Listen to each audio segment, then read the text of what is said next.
I've got faith.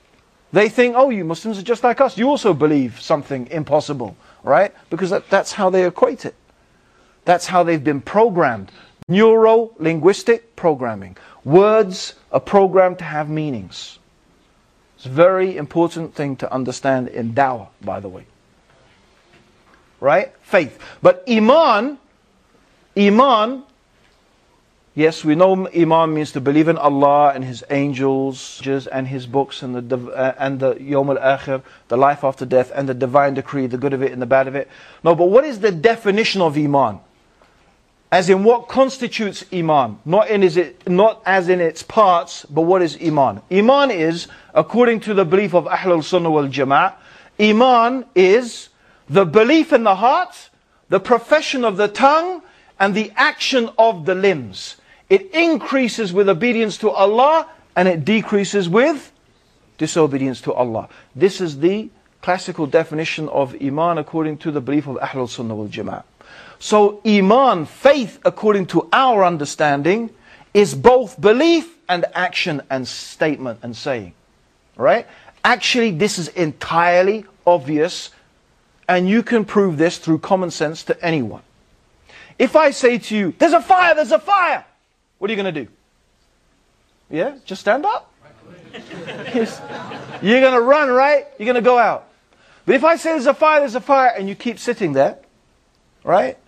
I pretty much, I'm sure that either you're too embarrassed to move, or I don't know what, but mostly I'm just going to realize that you guys don't believe what I'm saying. Right? Meaning if you believe me, you will act. Your belief transforms itself into an actual action. Otherwise, it's not true belief. Can we agree with that or not? It's so obvious. I mean, it's a little point, but it's stunningly obvious. Because what is true on the inside must by necessity manifest itself or make itself apparent on the outside. And this is why we find the Prophet ﷺ, for example, he used to mention many things that if a person does them, it is the equivalent of them being a disbeliever.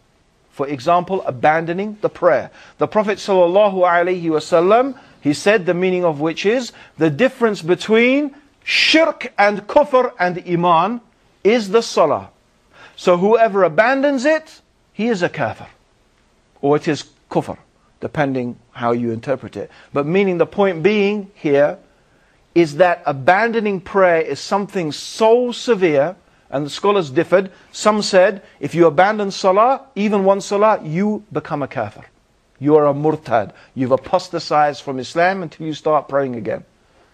This is a position of the Hanbali madhab. If you die abandoning prayer, we cannot inherit from you. The Muslim does not inherit from you. You are not buried with the Muslims. You know, as they said, I think it was Ahmed ibn Hanbal, he said, you throw their body in the rubbish dump. Right? This is the person who does not pray. So if you are married to a Muslim, then marriage is not valid anymore if you abandon a salah. According to the Hanbali madhab. The other four madhabs, they say, no, the meaning of the Prophet's saying it is not the kufr that takes you out of Islam, but it's a severe reprimand, meaning it is something that is so bad, it is equivalent, or it is so like becoming a disbeliever. But the point being here, the point I'm trying to make is how the Prophet ﷺ mentioned that abandoning certain action is so bad that it is equivalent to not believing in Allah. For example, another thing, the Prophet ﷺ said, the believer could be a miser. The believer could be a coward. A believer could drink alcohol. A believer could steal. But the believer could never be a liar. Subhanallah. Wallah, another hadith. Wallahi, he is not a believer. Wallahi, he is not a believer. Wallahi, he is not a believer. The one whose neighbor is not safe from his mischief. It is not possible for someone who believes in Allah on the last day that their belly is full while their neighbor is hungry.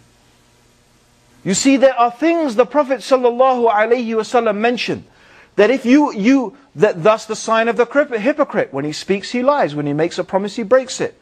When he argues, he does so in a licentious manner. When he's trusted with something, he betrays it.